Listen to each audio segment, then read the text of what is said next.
আমরা গণভোটে যে 4টি প্রশ্নে আমাদের বিএনপির অবস্থান ছিল, যে জুলাই সনদ নিয়ে আমাদের কি অবস্থান ছিল এবং নির্বাচনের পূর্ববর্তী সময়ে জুলাই সনদ নিয়ে বিএনপির কি চিন্তাভাবনা ছিল এবং যে জাতীয় ঐক্য হয়েছিল সেখানে বিএনপির অবস্থান, মানে জুলাই সনদ নিয়ে বিএনপির অবস্থান এবং নির্বাচন পরবর্তীতে আমরা জুলাই সনদ আমরা চাই না, সেরকম একটা ব্লেমিং দেওয়া হয়।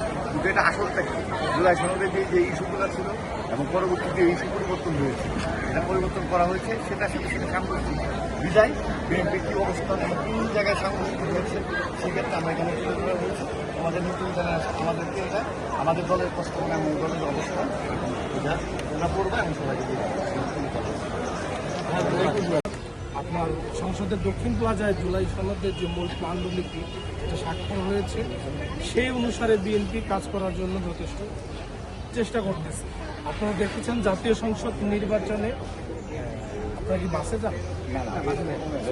জুলাই সনদের আপনার নারীদের সংসদ সদস্য সংরক্ষিত আসনের যে বিরোধী পার্টি ছিল মনোনয়ন দেওয়া সেটি করেছে।